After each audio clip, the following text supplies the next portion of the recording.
이 시간 찬송가 200장 하나님께 올려드립니다. 찬송가 200장 달고 오면 그 말씀.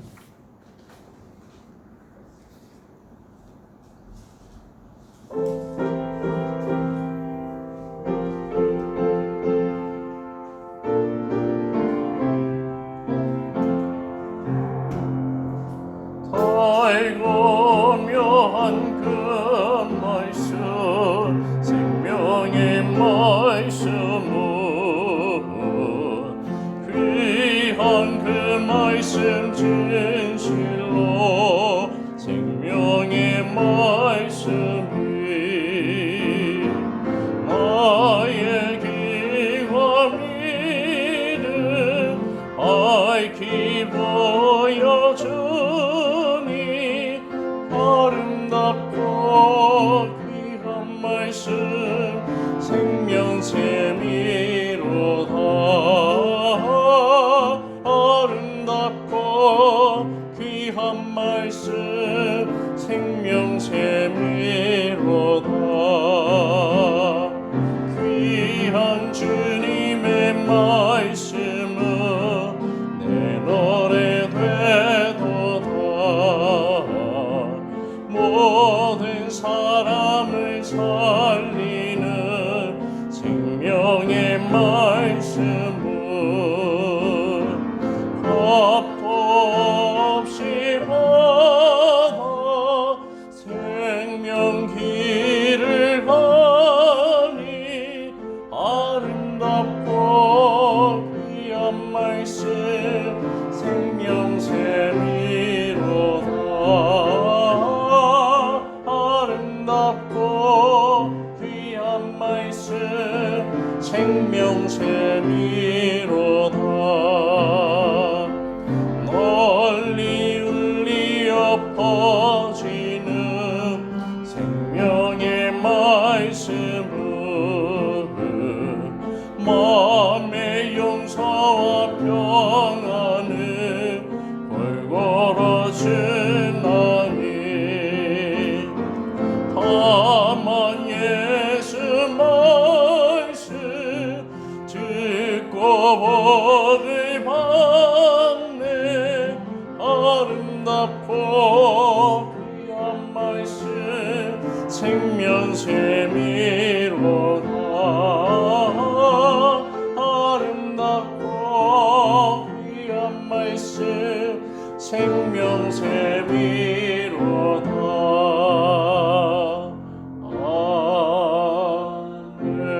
아멘. 기도하기 앞서 잠시 광고 말씀드립니다. 오늘 전혜란 권사님 암 수술이 있습니다. 오늘 함께 기도하실 때에 꼭 기도 부탁드리겠습니다. 기도드립니다. 하나님 아버지, 오늘 또 달고 오면 그 말씀을 사모하여 이 장대비를 뚫고 하나님 앞에 나온 주님의 권속들을 기억하여 주시옵소서. 오늘 또 선포되어지는 말씀이 꿀송이보다 단 말씀이 되게 하시고 그 말씀이 나를 살리고 그 말씀이 나를 인도하는 역사가 오늘 이 하루 가운데 역사하게 도와 주시옵소서. 하나님 아버지, 또 간절히 기도하는 것은 오늘 아버지 우리 전혜란 권사님께서 암 수술이 있습니다. 주의 말씀이 우리 권사님에게 힘이 되고 능력이 되게 하여 주시고 그 말씀이 우리 권사님 아버지 치유하여 주시기를 간절히 소망합니다. 오늘 수술이 잘 되어서 다시는 재발하지 않게 하시고 아버지 앞으로 영육간의 강건함으로 하나님 앞에 설 수 있도록 주여 은총 베풀어 주시옵소서. 특별히 또한 우리 행복한 교회 아픈 영혼들이 많습니다. 주님께서 다 찾아가 주셔서 위로하여 주시고 힘주시고 아버지 능력을 주시기를 원합니다. 주의 말씀이 오늘도 우리 행복한 교회 모든 권석들의 삶을 압도하게 하시고 힘이 되고 위로가 되고 능력이 되기를 소망하오며 예수 그리스도의 이름으로 기도를 드립니다. 아멘. 오늘 본문은 이사야서 24장 1절에서 13절입니다. 제가 가진 성경은 구약 993페이지가 되겠습니다. 이사야서 24장 1절에서 13절입니다. 제가 한 절 읽고 교독하신 이후에 마지막 절 합독하도록 하겠습니다. 보라, 여호와께서 땅을 공허하게 하시며 황폐하게 하시며 지면을 덮어 뒤집어 엎으시고 그 주민을 흩으시리니 백성과 제사장이 같을 것이며 종과 상전이가 같을 것이며 여종과 여주인이가 같을 것이며 사는 자와 파는 자가 같을 것이며 빌려주는 자와 빌리는 자가 같을 것이며 이자를 받는 자와 이자를 내는 자가 같을 것이라. 땅이 온전히 공허하게 되고 온전히 황무하게 되리라.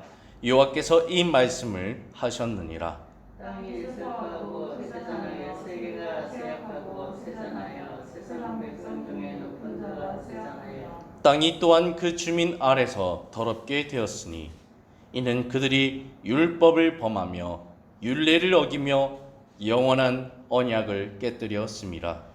그러므로 저주가 땅을 삼켰고 그 중에 사는 자들이 정죄함을 당하였고 땅의 주문이 불타서 남는 자가 없도다. 새 포도즙이 슬퍼하고 포도나무가 쇠잔하며 마음이 즐겁던 자가 다 탄식하며 서고치는 기쁨이 거치고 즐거워하는 자의 소리가 끊어지고 수금타는 기쁨이 거쳤으며 노래하면서 포도주를 마시지 못하고 독주는 그 마시는 자에게 쓰게 될 것이라.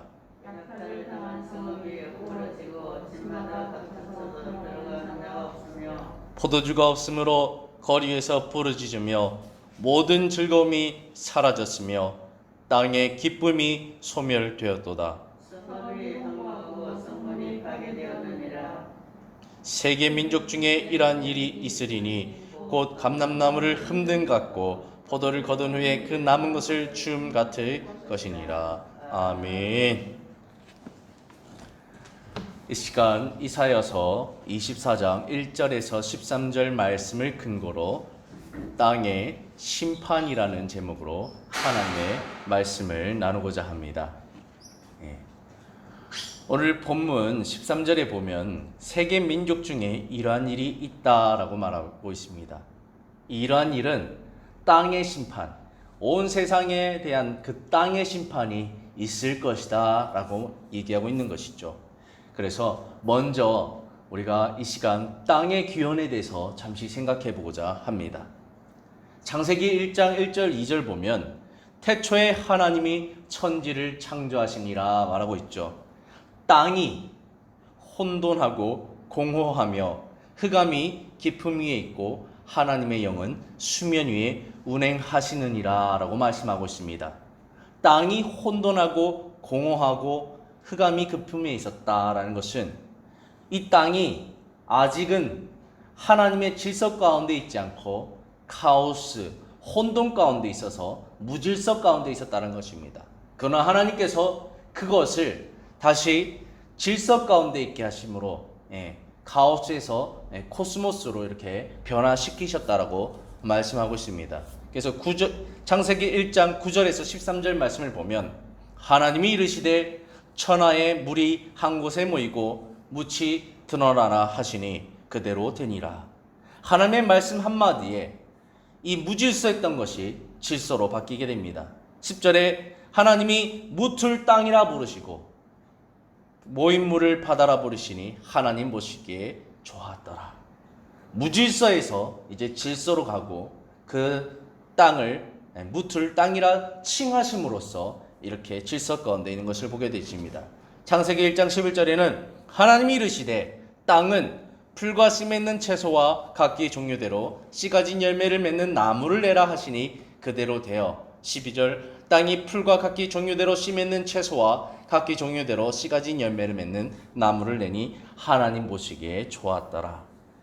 13절 저녁이 되고 아침이 되니 이는 셋째 날이라. 그래서 하나님의 천지 창조 가운데 셋째 날 하나님이 땅을 창조하실 그때에 무질서는 물러가고 하나님의 질서 가운데 땅이 열매 맺는 이런 좋은 하나님 보시기에 좋은 그런 땅이 되었다라고 말하고 있습니다.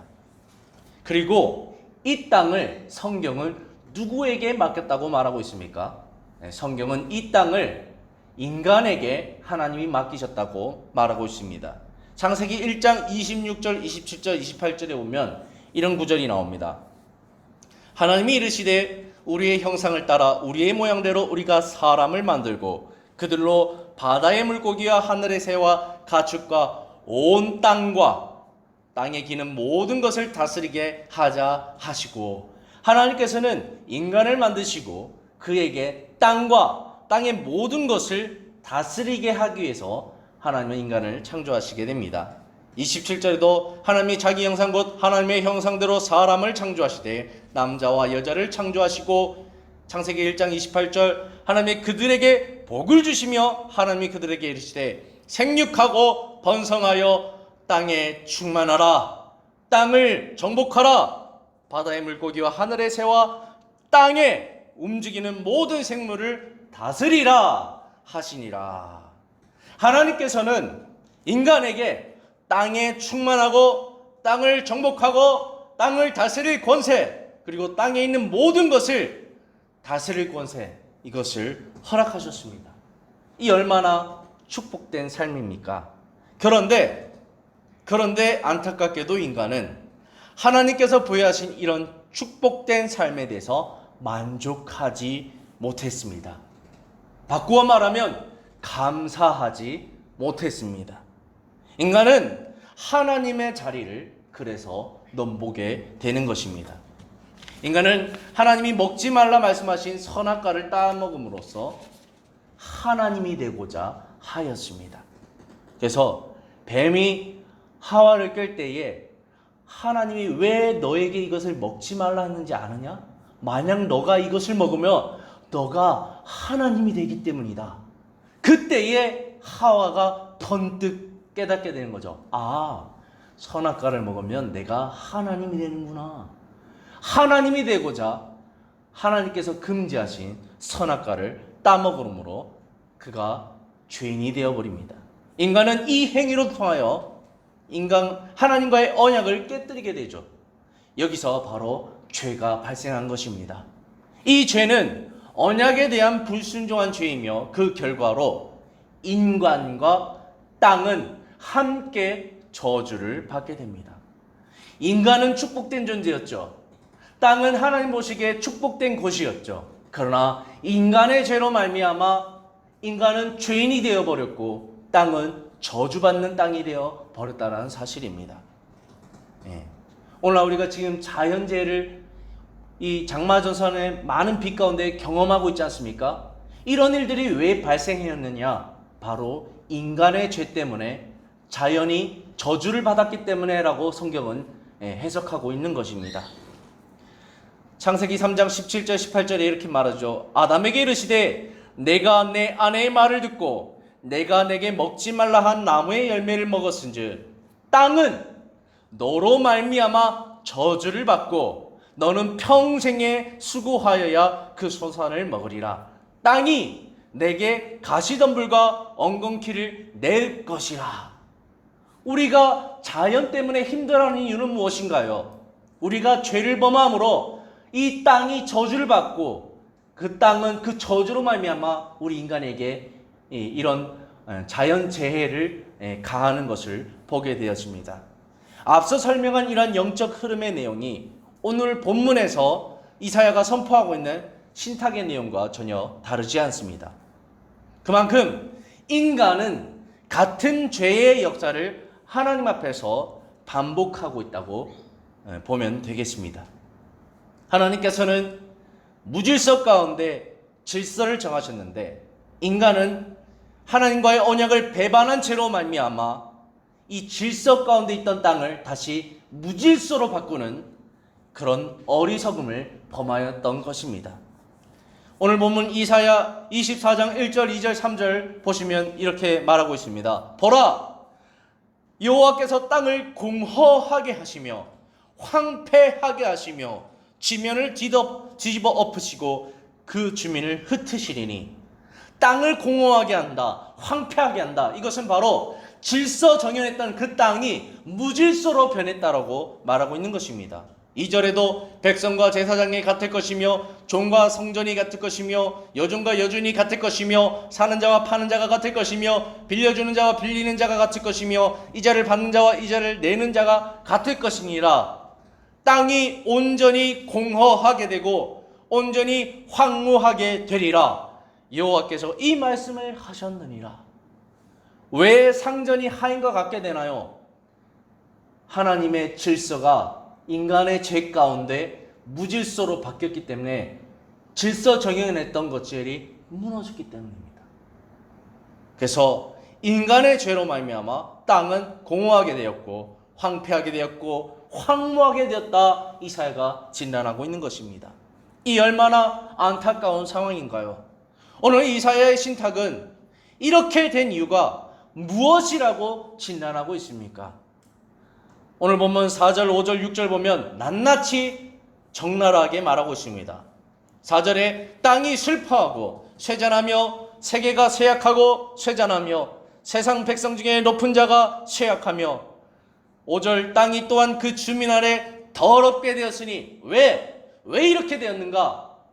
왜 백성은 멸망하고 왜 주민들은 더럽게 되고 땅은 더럽게 되었는가? 4절 하반절에 그들이 율법을 범하며 율례를 어기며 영원한 언약을 깨뜨렸습니다. 하나님과의 언약을 깨뜨렸기 때문에 그들에게 임할 것은 저주밖에 없었다라는 것입니다.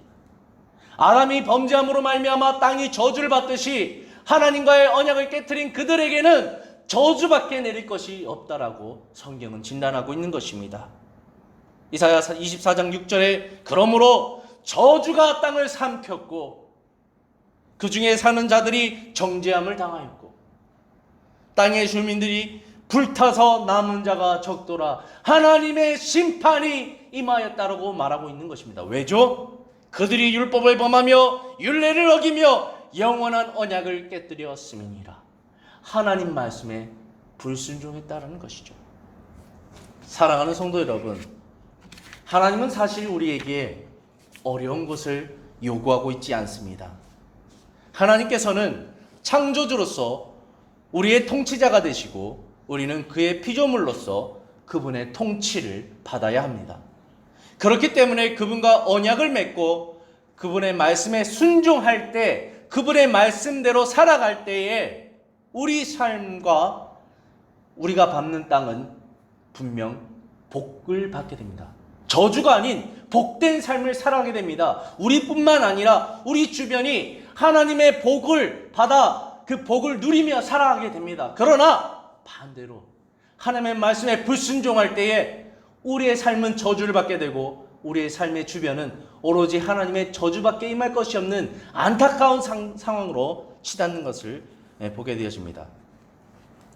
우리는 이율배반적으로 하나님과의 언약을 깨뜨리고 그분의 말씀에 불순종할 때에 우리의 삶과 우리가 밟는 땅은 분명 저주를 받게 된다는 사실을 우리는 기억해야 됩니다.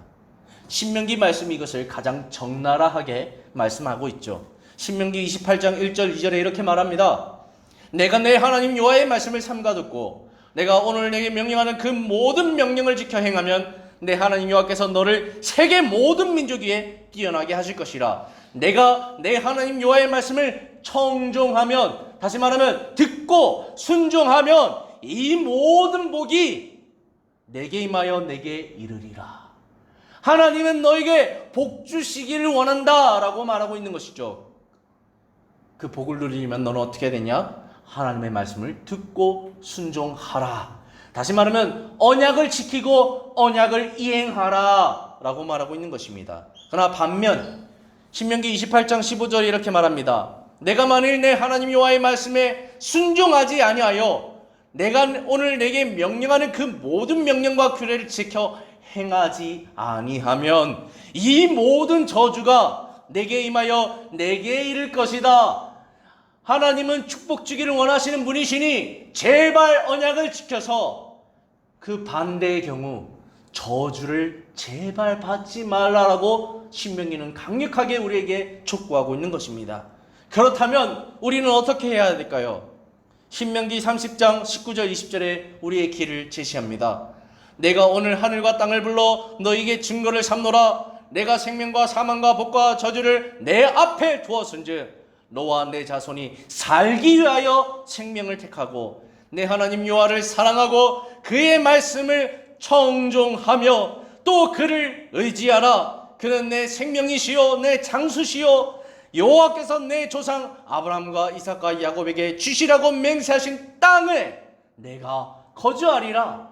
제발 생명을 택하고 하나님 사랑하는 것을 택하고 하나님 의지하는 것을 택해서 이 땅에서 제발 복받는 인생이 되어라. 아브라함을 보라, 이삭을 보라, 야곱을 보라, 요셉을 보라. 다 하나님 말씀에 순종하여서 이 땅에서 복을 누리지 않았느냐?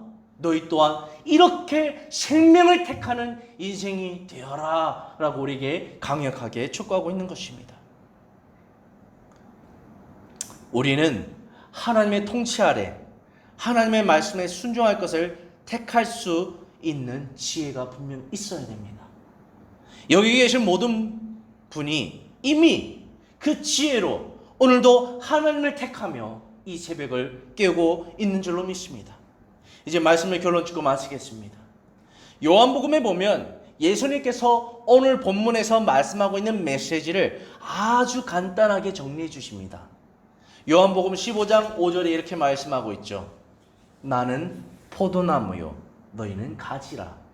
그가 내 안에 내가 그 안에 가면 사람이 열매를 많이 맺나니 나를 떠나서는 너희가 아무것도 할 수 없습니다.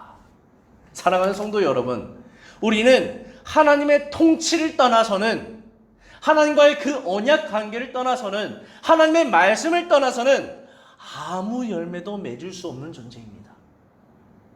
그리고 아무것도 할 수 없는 존재입니다. 왜죠?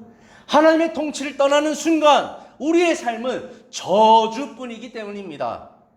그러나 우리가 하나님의 통치 안에 있을 때 우리는 반드시 열매를 많이 맺게 되고, 반드시 무엇이든지 내게 능력 주시는 자 안에서 내가 할 수 있다는 능력, 그 능력이 성령으로부터 주어진다는 사실을 우리는 분명히 깨달아 알 수 있습니다.